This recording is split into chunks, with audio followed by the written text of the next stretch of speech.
السلام علیکم ناظرین، فیس آف سوسائٹی کے ساتھ ایک دفعہ پھر آپ کی خدمت میں حاضر ہوں۔ آج میں آپ کو آج ہماری ٹاپک ہے قیمت۔ اس کی قیمت کیا ہے؟ میں نے ایک فانوس اٹھا کر اس کی قیمت جاننا چاہی۔ میزبان نے اس کی قیمت 1 لاکھ بتائی۔ میرے دیکھنے کا زاویہ مزید پسندیدگی سے بھرپور ہو گیا۔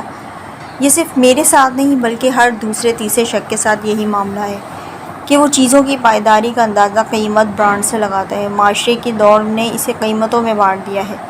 جتنا انسان کے پاس مال ہوگا اس کی قیمت ہماری زندگیوں میں بھی زیادہ ہوگی اور وہ ہماری ہر محفل میں باعزت کہلائے گا۔ انسان کا یہ معیار نہایت جھوٹا ہے۔ انسان کو اس کے انسانی وجود کی بنا پر اہمیت حاصل نہیں بلکہ اس کے پاس موجود مادی اشیاء کی بنا پر اس کا مقام و مرتبہ بڑھانے کا آج کل رواج بن چکا ہے۔ یہ فضا ہمارے معاشرے میں سرایت کر گئی ہے۔ مادی چکا چوند نے انسان کو قیمتوں میں بانٹ دیا ہے۔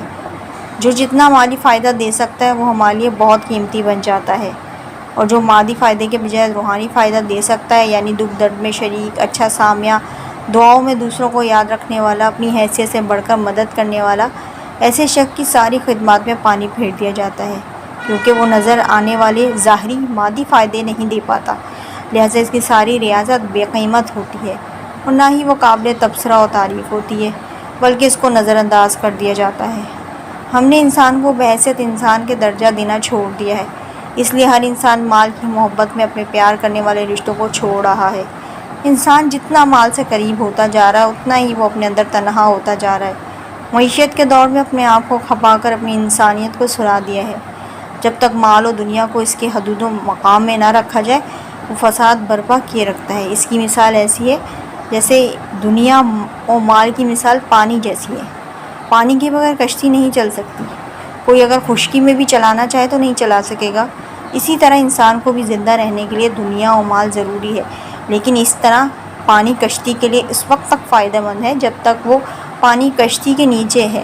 اس کے دائیں طرف بائیں طرف، اس کے آگے اور پیچھے پانی اس کشتی کو چلائے گا، لیکن اگر وہ پانی کشتی کے اندر داخل ہو گیا تو کشتی کو ڈبو دے گا۔ اسی طرح ساز و سامان مال کی محبت دل میں آ گئی تو ہمیں ڈبو دے گی۔ ہر چیز کا مقام متعین کرنے کی ضرورت ہے۔ انسان اشرف المخلوقات کے درجے میں فائز کیا گیا ہے۔ کائنات کی ہر چیز اس کے لیے مسخر کر دی گئی ہے۔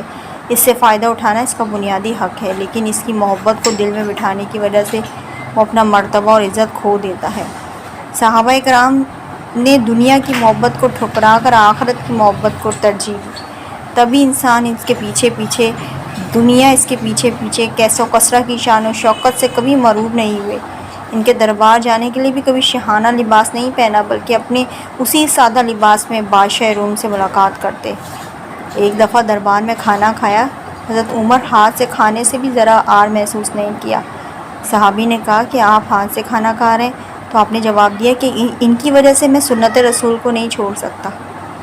صحابہ اکرام کو اپنے عمل پر پورا اعتماد تھا کہ ہم اللہ اور رسول کی خوشنودی کو سامنے رکھے ہوئے ہیں، جو ہمیں دنیا آخرت کی بھلائی کا باعث ہے، اسی میں نجات ہے۔ اس لیے وہ کسی سے مغرور نہیں ہوئے، اپنی پوری دنیا میں دھاک بٹھائی۔ مورخ نے ان کے کردار اور اخلاق کو بے مول کہا، جو اللہ اور رسول کی تعلیمات کے سوا کسی راستے کو نہیں اپناتے، کسی کفر و باطل کے آگے نہیں جھکتے۔ ان کو شکست دینا مشکل ترین امر ٹھہرا۔ نہ ہی مال و متاع سے مرعوب ہے، نہ جان کا خوف، بلکہ دیوانہ وار اللہ کی راہ میں شہید ہونے کے لیے تیار۔ ایسے لوگوں کی دنیا کوئی قیمت نہیں لگا سکی۔